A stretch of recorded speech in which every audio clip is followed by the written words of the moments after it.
السلام علیکم ناظرین، میں ہوں آپ کا ہوسٹ سمیر بیگ اور آپ دیکھ رہے ہیں FM4 کا ٹی وی کا پروگرام ناز برداری، جو کہ پاکستان کا سب سے معتبر حالات حاضرہ کا پروگرام ہے۔ میرے ساتھ اسٹوڈیو میں موجود ہے ہمارے ملک کے ممتاز دانشور سینئر کالم نگار تجزیہ کار ادریس ناز صاحب، تو ان سے بات کرتے ہیں۔ السلام علیکم سر۔ وعلیکم السلام، کیسے ہیں آپ؟ الحمدللہ۔ سر، بھارتی سپریم کورٹ نے مقبوضہ کشمیر کی خصوصی حیثیت سے متعلق آرٹیکل 370 منسوخ کرنے کے خلاف درخواستیں مسترد کر دی ہیں۔ کیا یہ کشمیریوں کے حق خود ارادیت کا قتل عام نہیں؟ کیا کہتے ہیں اس کے بارے میں؟ سمیر، یہ بہت اہم دن ہے۔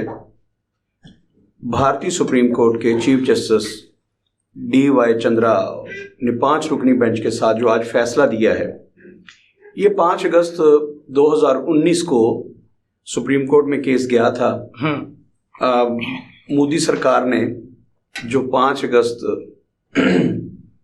2019 کو ایک آرٹیکل منسوخ کر دیا تھا 370، یہ کشمیریوں کی حق خود ارادیت جو ہے، ان کا خود سے فیصلہ کرنا کہ وہ آزاد رہیں گے، بھارت کے ساتھ جائیں گے، پاکستان کے ساتھ جائیں گے، یعنی کہ کس حیثیت سے رہنا پسند کریں گے۔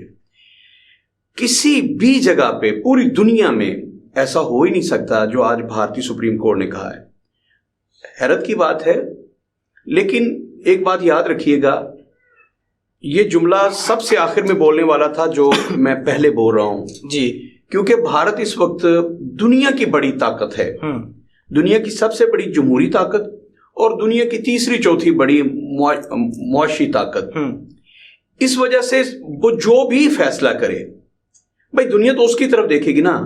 ہم بار بار کیوں کہتے ہیں کہ طاقتور خود مختار پاکستان جو ہے وہ کشمیریوں کے لیے بڑا فائدے کا ہے، کمزور پاکستان جو ہے، پاکستان کی کمزور حیثیت معاشی اعتبار سے، سیاسی اعتبار سے، کسی بھی حوالے سے۔ اب آپ نے وہ سنا ہے نا محاورہ، بڑا مشہور محاورہ ہے کہ غریب کی بیوی سب کی جور ہو۔ جو غریب کی بیوی ہوتی ہے وہ سارے محلے کی جور ہوتی ہے، جو مرضی اسے پکڑ کے لے جاتا ہے۔ تو مقبوضہ کشمیر یہ بڑی بھونڈی سی میں نے مثال دی ہے، لیکن آپ غور کیجئے کہ بھارت اس وقت طاقتور ہے نا، تو مودی سرکار نے 5 اگست 2019 کو ایک آرٹیکل منسوخ کر دیا، آرٹیکل 370۔ اس نے کہا کشمیریوں کو یہ حق ہی نہیں ہے، وہ تو بھارت کا اٹوٹ انگ ہے۔ کشمیر جو مقبوضہ کشمیر ہے بھارت کا اٹوٹ انگ ہے، بھارت کا حصہ ہے۔ تو جس طرح دوسرے بھارت کے باسی جو ہیں وہ یہ فیصلہ نہیں کر سکتے کہ ہم بھارت کے خلاف کوئی بغاوت کریں، ہم الگ حیثیت سے رہ سکتے ہیں، تو ان کو بھی کوئی حق نہیں ہے کہ یہ ووٹنگ کے ذریعے یا رائے کے ذریعے یہ کہیں کہ ہم نے پاکستان کے ساتھ جانا ہے یا ہم نے آزاد مملکت کی حیثیت سے رہنا ہے۔ ان کو یہ فیصلہ کرنے کی جرت نہیں، اختیار ہی نہیں ہے، یہ مودی سرکار نے کہا۔ تو بھارتی سپریم کورٹ نے، اس کے 5 رکنی بینچ نے آج جو فیصلہ دیا ہے، سب سے بڑی بات تو یہ، اب دیکھیے، یہ بھارت کے عدل و انصاف کے منہ پر تماچا نہیں ہے کہ بھارت کی سپریم کورٹ کہتی ہے کہ جو ہمارے مودی سرکار نے، جو ہمارے صدر نے فیصلہ دیا تھا وہ بالکل درست ہے، یعنی کہ کشمیریوں کو یہ رائے دینے کا نہ سپریم کورٹ نہ بھارت کی سرکار، وہ کہتے ہیں کہ کشمیریوں کے پاس یہ حق ہے ہی نہیں۔ بھارتی سرکار جو فیصلہ کرے وہ بھارتیوں کو مقبوضہ کشمیر کے لوگوں کو تسلیم کرنا پڑے گا۔ اب یہ جو ہماری سلامتی کونسل میں، UN میں جو قرارداد ہے نا، جو پاکستان کا کیس تھا، ساری دنیا ایک طرف ہے، وہ قرارداد ایک طرف ہے، اور اس میں یہ فیصلہ ہوا تھا کہ کشمیر کے لوگ اپنی تقدیر کا فیصلہ خود کریں گے، یہ ہے وہاں پہ قرارداد۔ اور حیرت کی بات ہے، آپ سپریم کورٹ کا، بھارتی سپریم کورٹ کا آپ فیصلہ ذرا ملاحظہ فرمائیے۔ پاکستان کا تو اس پہ 2 ٹوک موقف ہے، اور آج بھی ہمارے وزیر خارجہ نے کھل کر اس پہ صحافیوں کے سوالات کے جواب دیے، انہوں نے بڑا کلیئرلی اس میں پاکستان کا موقف بیان کیا، یہ خوش آئند ہے۔ بلکہ کشمیریوں کے ساتھ جو ظلم ہوا ہے، ہمارے پیدا ہونے سے بہت پہلے، یہ فروری 1846 کی بات ہے، جب ڈوگرا راجا گلاب سنگھ کو 1 لاکھ پاؤنڈ کے عوض مقبوضہ کشمیر جو ہے وہ فروخت کر دیا گیا تھا۔ اس وقت کشمیر کی آبادی جو ہے وہ 7 لاکھ تھی، تو 1 لاکھ پاؤنڈ مطلب جو بھی اس کی قیمت بنتی ہو، اگر روپوں میں اسے لیا جائے تو وہ 3 روپے ایک کشمیری کی قیمت پڑتی ہے، یعنی کہ ایک کشمیری 3 روپوں میں فروخت کر دیا گیا تھا اس وقت۔ ایمانداری سے بتائیں کہ اس وقت بھی کیا، اور آج اگر آپ دیکھیں جو قیمت ان کی ڈالی گئی تھی، اتنے میں مطلب سوچا بھی نہیں جا سکتا کہ جرابوں کا جوڑا آ سکتا ہے اتنا میں۔ تو ایک کشمیری جو ہے وہ 3 روپے کے بس بیچ دیا گیا۔ یہ کشمیریوں کے ساتھ ہوا، تب سے لے کر آج تک بیچارے کشمیریوں کی قسمت کا سودا کوئی اور کر رہا ہے، ان کے فیصلے کوئی اور کر رہا ہے۔ آج جتنا ماتم کیا جائے بھارت میں انصاف پر وہ کم ہے۔ بھارت میں کشمیریوں کے ساتھ یہ جو ہوا ہے نا، اس پہ پوری دنیا کو، اب یہ مسئلہ جو ہے یہ صرف پاکستان یا کسی حد تک چائنا کا مسئلہ نہیں ہے، یہ پوری عالمی برادری کا مسئلہ ہے، اور اس کا عالمی برادری کو اور یو این او کو بالخصوص اس کا نوٹس لینا چاہیے کہ پہلے ان کے صدر نے، مودی سرکار نے جو فیصلہ کیا 5 اگست 2019 کو، آج سپریم کورٹ نے اس پہ مہر تصدیق ثبت کی ہے، وہاں کا عدالتی نظام ملحوظہ فرمائے، تو یہ مودی کا کنٹرول ہے نا اپنے ملک پر، اور ہندو بنیے کی جو ہے ہندوانہ سوچ کی انتہا ہے یہ کہ انہوں نے اپنی سوچ کی انتہا جو ہے وہ فیصلے میں لکھ کے دے دی، وہ 5 رکنی بینچ نے جو فیصلہ دیا ہے۔ تو میں سمجھتا ہوں کہ پاکستان کے پورے عوام، صرف یہی نہیں اور پورے کا پورا چائنا نہیں، پوری دنیا کو اس کو کنڈم کرنا چاہیے، اس پر لعنت بھیجنی چاہیے، تھوک دینا چاہیے۔ جو 5 رکنی بینچ کا فیصلہ ہے یہ بالکل اس کی حیثیت وہی ہے جو مودی سرکار کے فیصلے کی تھی۔ مودی سرکار نے آرٹیکل 370 جو منسوخ کیا تھا 5 اگست 2019 کو، آج تو بالکل وہی ہوا نا۔ سپریم کورٹ نے بالکل یہ کہا کہ صدر کو جو ہے یہ اختیار حاصل ہے، صدر کے اختیار کو چیلنج نہیں کیا جا سکتا، صدر نے اپنا ثوابدیدی حق استعمال کیا، مودی سرکار نے، تو انہیں حق حاصل ہے کہ وہ جو بھی فیصلہ کریں۔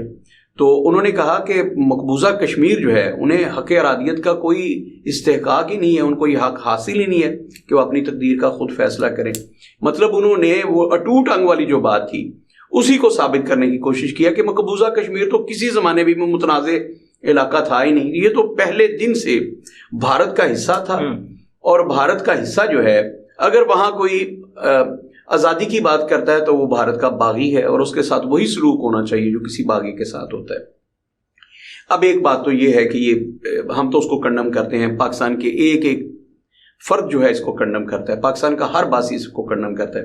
ہم مقبوضہ کشمیر اور آزاد کشمیر کے لوگوں کے ساتھ کھڑے ہیں، اور ہم اس وقت تک ان کے ساتھ کھڑے ہیں جب تک ان کی تقدیر کا فیصلہ وہ خود نہیں کر لیتے۔ لیکن میں نے بار بار عرض کیا، پھر ایک دفعہ دہرا دوں کہ مضبوط پاکستان جو ہے اس کا کیس مضبوط ہوگا عالمی عدالتوں میں، کمزور پاکستان جو ہے اس کی بات کوئی نہیں سنے گا، پوری دنیا میں کوئی اس کی بات۔ ہم تو جو $1 ارب کے لیے IMF کے تلوے چاٹتے ہیں، ہماری بات کون سنے گا؟ ہمارا کیس کون سا کیس ہے؟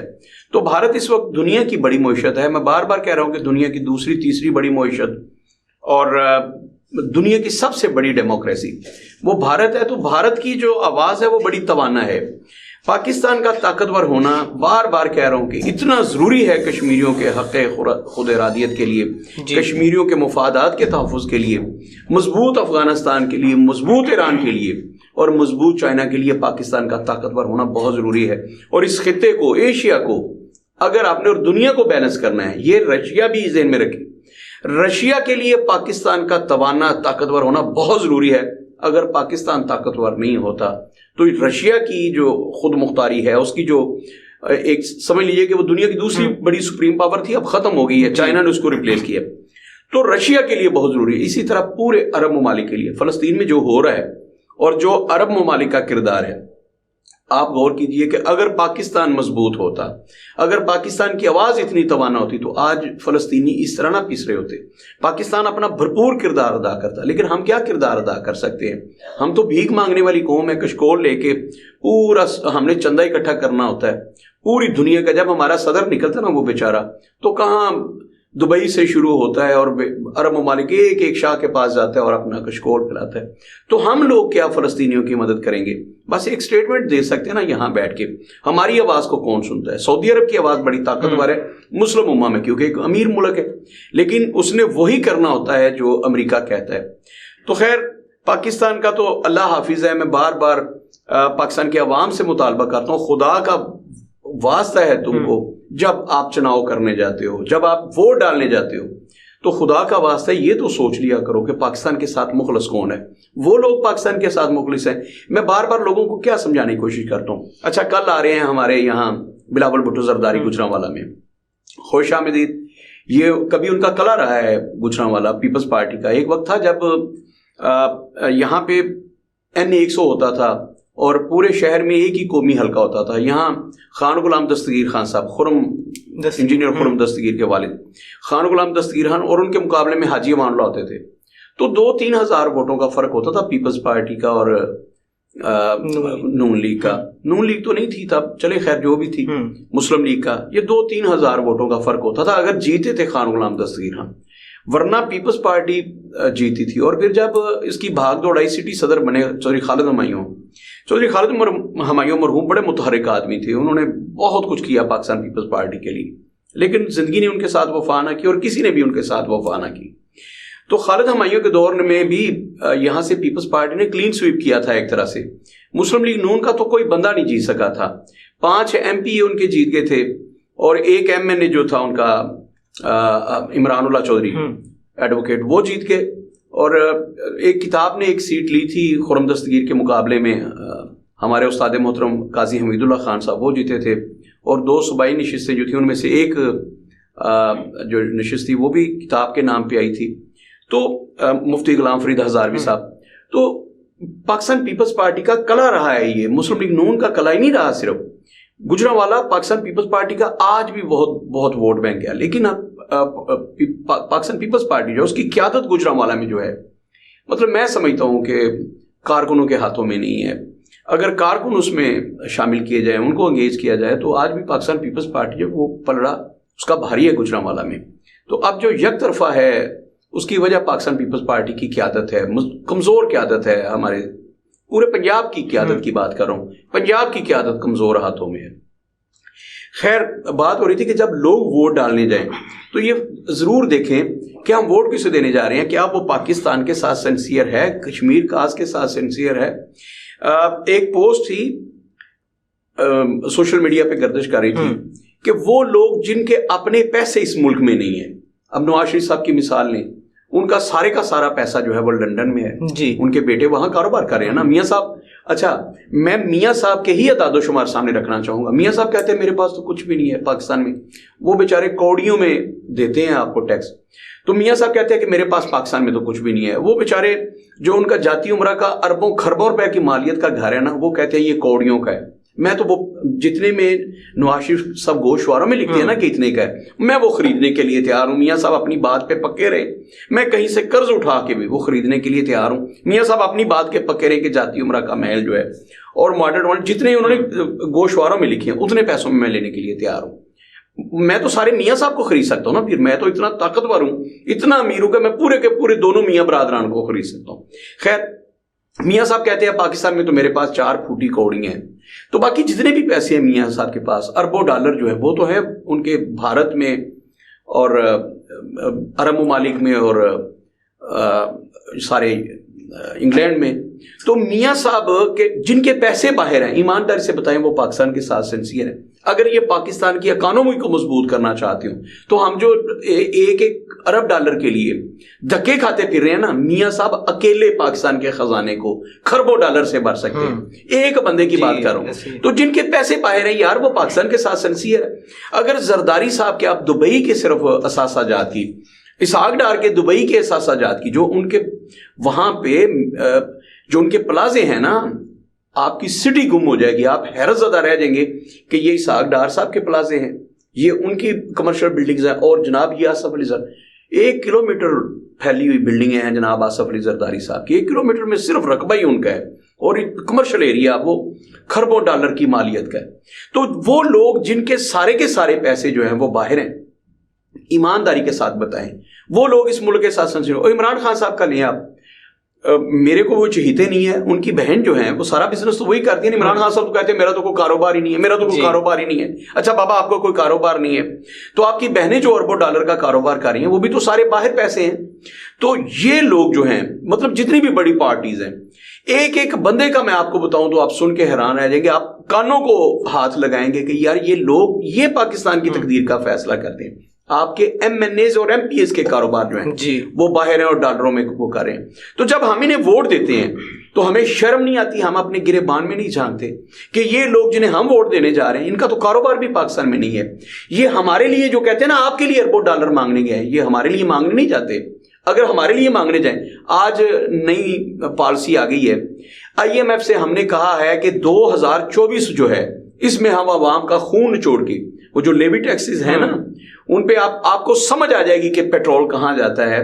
اس میں انہوں نے جو انہیں کہا ہے نا کہ ہم عوام کو مطلب یار خیر ہو جائے گی آپ کی. تو یہ جو فیصلے ہیں ہمارے لیے نہیں لینے جاتے یہ باہر سے فیصلے جو قوم کو کہتے ہیں نا ہم آپ کے لیے بھیک مانگنے گئے تھے IMF کے لیے, یہ ہمارے لیے نہیں جاتے. انہوں نے لوٹ رہے ہوتے ہیں وہ پیسے, وہ لوٹ مار کرتے ہیں اور باہر لے جاتے ہیں. تو جب ہم ووٹ ڈالنے جاتے ہیں خدا کا واسطہ ان گھگو گوڑوں کو خدا کا واسطہ ہے ایک بریانی کی پلیٹ حلال نہ کیا کریں. اچھا آپ وہ کہتے ہیں جی میں نے تو فلاں سے چائے پی ہے, میں نے تو فلاں سے بریانی کھا لی تھی, اب میں نمک حرام بن جاؤں. اور بے شرم آدمی, تم اس ملک کا نمک کھاتے ہو, جس دھرتی کا اناج کھاتے ہو, 40 سال 50 سال 60 سال جس دھرتی کا اناج کھایا, 30 سال کھایا, اس کا قرض نہیں ہے تم پہ. تمہیں وہ ڈالتے ہوئے شرم نہیں آتی کہ میں نے دھرتی کا زیادہ نمک کھایا تو میں نے دھرتی کا حق نمک ادا کیا. ایک پلیٹ تمہیں یاد رہتی ہے, لیکن وہ دھرتی جس نے تمہیں پناہ دی ہوئی ہے, جہاں پہ تم محفوظ ہو, تمہیں اس دھرتی کا احسان یاد نہیں آتا. تو ہمیں دیکھنا ہوگا جب ہم ووٹ ڈالنے جائیں, 8 فروری کو انتخابات ہو یا 2-4 دن زیادہ اوپر نیچے, مہینہ 1.5 مہینہ, اس سے کوئی فرق نہیں پڑتا. لیکن آج MKM بھی کہہ رہی تھی نا کہ مطلب وہ بھی چاہ رہے ہیں کہ انتخابات 8 فروری کو نہ ہو. خیر جب بھی انتخابات ہو, میں تو چاہوں گا کہ 8 فروری کو ہر صورت انتخابات ہو. تو انتخابات اگر 8 فروری کو ہوتے ہیں, اگر ہم ووٹ ڈالنے جاتے ہیں تو بھائی ایک دفعہ تو سوچنا چاہیے نا کہ پاکستان کے ساتھ سنسیئر کون ہے. اگر نواز شریف آپ کو سنسیئر لگتا ہے, آپ کو لگتا ہے کہ نواز شریف کے احساس سارے کے سارے پاکستان میں ہیں, نواز شریف پوری ایمانداری کے ساتھ پاکستان میں بزنس کر رہے ہیں اور وہ بالکل ٹھیک طرح سے ٹیکسز دے رہے ہیں, تو آپ نواز شریف کو ووٹ دیں, مجھے کیا اعتراض ہے. اگر آپ سمجھتے ہیں کہ عمران خان نے کوئی کرپشن نہیں کی, اس کے سارے اثاثے پاکستان میں ہیں, تو آپ عمران خان کو ووٹ دیں. اور اگر لگتا ہے کہ جو اثاثے آصف علی زرداری صاحب نے, گوگل پہ سرچ کریں ذرا, ان کے پلازوں کی تصویریں دیکھیں, آپ ہکے پکے رہ جائیں گے. ہم 3-3 مرلے کے کرائے کے گھروں میں رہنے والے لوگ, ذرا غور کریں کہ آصف علی زرداری کے کتنے اثاثے جو ہیں صرف ایک جگہ پہ ہیں. آپ مطلب ایک تھے نا وہ کیا ان کا پیلس کا نام تھا جس کا بڑا کیس چلا, بڑے چرچے ہوئے, محفل پیرس کیا نام تھا اس کا, میرے ذہن سے اس وقت نکل گیا. تو اس کی تو بات ہی چھوڑے, میں صرف دبئی کے ان کے بات کر رہا ہوں, ان کے محلات کی, آصف علی زرداری کے, اور جو بڑے بڑے پلازے ہیں ان کی. تو اگر آپ کے ذہن میں وہ آ جائیں تو پھر خدا کا خوف کرنا, پھر بلاول بھٹو کی چکنی چپڑی باتوں میں نہیں آنا.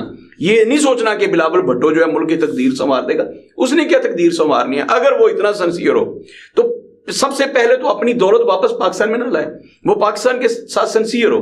یاد رکھیے صرف ان 3 لوگوں کے اثاثے پاکستان میں آ جائے, مسلم لیگ نون کے, پیپلز پارٹی کے, 3 بڑوں کے, اسحاق ڈار کو چھوڑ دیں وہ وہیں رکھے, صرف نواز فیملی کے, شریف خاندان کے, صرف آصف علی زرداری کے, اور جناب ایماندار صادق اور امین عمران خان صاحب کے. ان 3 لوگوں کے پیسے صرف پاکستان میں آ جائیں, پاکستان کے تمام قرضے اتر جاتے ہیں, پاکستان اپنے پیروں پہ کھڑا ہو جاتا ہے, پاکستان کے اثاثے جو ہیں وہ $50 ارب سے زیادہ ہو جائیں گے. تو بھائی آپ کہاں کھڑے ہیں؟ آپ 3-4 ارب ڈالر کے اثاثے لے کر بھارت کا مقابلہ کریں گے, آپ کشمیر کا کیس لڑیں گے, آپ کی بات کون سنے گا؟ بیکاری کی بھی کوئی بات سنتا ہے؟ محلے میں جب پنچایت لگتی ہے سارے لوگ چودھری کا ساتھ دیتے ہیں, اسے پتا ہوتا ہے یہ تو کہیں نہ کہیں کام آنے والا ہے. جو سارے محلے سے بھیک مانگ کے روٹی کھاتا ہے اس کا ساتھ کون دیتا ہے؟ بے شک وہ حق اور سچ پر ہو. تو عالمی برادری میں پاکستان کا کیس جو ہے بے شک مضبوط ترین کیس ہے. کشمیر کے حوالے سے ہمارا موقف جو ہے پاکستان کا وہ بڑا مسلمہ ہے اور بڑا ٹھوس ہے, لیکن پاکستان کا کیس بہت کمزور ہے کیونکہ پاکستان کمزور ملک ہے. اگر آپ نے کشمیریوں کی مدد کرنی ہے تو پاکستان کے عوام کو سب سے پہلے پاکستان کو مضبوط کرنا ہوگا. جب پاکستان مضبوط ہوگا, پاکستان عالمی سطح پر, عالمی نقشے پر طاقتور ہوگا, تو پھر لوگ آپ کی بات سنیں گے اور پھر کشمیریوں کی بھی سنی جائے گی. اگر آپ کی بات کو سننے کے لیے تیار نہیں ہے, اگر آپ کو کوئی جوتے کی نوک پر لکھنے کے لیے تیار نہیں ہے, تو کشمیریوں کے ساتھ جو ظلم ہو رہا ہے اس کو کون سنے گا, اس کی کون پرواہ کرے گا؟ پھر تو جو بھی مودی سرکار کہے گی وہ ہوگا, جو بھارتی سپریم کورٹ فیصلہ دے گی وہی ہوگا. ہم تو صرف رو سکتے ہیں, نوحے پڑھ سکتے ہیں, میرے جیسے شاعر تو صرف نظمیں لکھ سکتے ہیں, نوحے لکھ سکتے ہیں. ہم کشمیریوں پہ ان کی بے بسی پر مرثیے لکھ سکتے ہیں. ہم کیا کر سکتے ہیں؟ کیونکہ ہم تو اس سٹیج پر کھڑے ہیں, خدا کی قسم اس سٹیج پر کھڑے ہیں کہ لوگ ہم پہ تھو تھو کرتے ہیں. ہم بیکاریوں کی طرف دیکھنا کوئی گوارا نہیں کرتا, ہمیں انصاف نہیں دیتے. وہ کہتے ہیں تمہاری اوقات بھیک ہے, تم بھیک مانگو, تم بھارت کی برابری کی سطح پر انصاف مانگنے آتے ہو. تمہیں کیسے انصاف دیتے؟ تم بھیک لو اور جاؤ جا کے آپس میں بانٹ لو. یہ جو بڑے بیکاری ہیں نا، پاکستان کے عوام کی بات نہیں کر رہا، یہ جو بڑے بیکاری ہیں یہ وہاں سے بھیک لے کے آتے ہیں، جو ہمارے نام پہ قرض ہوتا ہے. وہ بھیک نہیں دیتے، ہمارے نام پہ قرض ہوتا ہے، وہ ہم نے دینے ہوتے ہیں. تو یہ آپس میں آ کے وہ بانٹ لیتے ہیں. پاکستان کے عوام کو ایک دفعہ ضرور سوچنا چاہیے ہم کہاں کھڑے ہیں اور ہم کشمیریوں کی کیسے مدد کر سکتے ہیں. میں اب کھلے لفظوں میں کہنا چاہتا ہوں کہ ہم کشمیریوں کی قطعی طور پر کوئی مدد نہیں کر سکتے، کیونکہ ہماری کوئی اوقات ہی نہیں ہے کہ ہم کسی کی مدد کریں. بھائی مدد تو وہ کرتا ہے نا جو طاقتور ہو، جو کچھ دینے کے قابل ہو، جو خود مانگے تو بھیک منگے ہو، وہ کسی کی کیا مدد کریں گے. تو کشمیری اگر ہماری طرف دیکھ رہے ہیں تو اللہ ہی ہے کہ ان کی پکار سنی جائے، ورنہ تو کوئی چارہ نہیں. ہاں اس میں ایک خوش آئند بات ہے کہ چائنا جو ہے اب اسے بیدار ہونا پڑے گا، اس کی بھی چودراہٹ خطرے میں ہے اس فیصلے کے بعد. لداخ کا مسئلہ اپنی جگہ پہ، لیکن یہ دیکھنا ہے کہ یہ چائنا کے لیے ایک الارمنگ سچویشن ہے، خطرے کی گھنٹی ہے. تو چائنا جو ہے وہ پاکستان کو تھوڑا سا اس معاملے میں بے شک آگے اس کو رکھے کیونکہ کیس ہمارا ہے. تو اگر اسے پوری طاقت کے ساتھ لڑا جائے تو کشمیریوں کی داد رسی ہو سکتی ہے، ورنہ دور دور تک کوئی امکان نہیں کہ بیچارے کشمیریوں کی آواز سنی جائے. کسی بھی فورم پر، کسی بھی سطح پر، کسی بھی عدالت میں کشمیریوں کی آواز نہیں سنی جائے گی، کیونکہ ان کا کیس جو لڑ رہا ہے وہ ایک بیکاری لڑ رہا ہے جس کا نام پاکستان ہے. جی سر، بہت شکریہ. اپنے میزبان سمیر بھائی کو اجازت دیجیے. اللہ حافظ.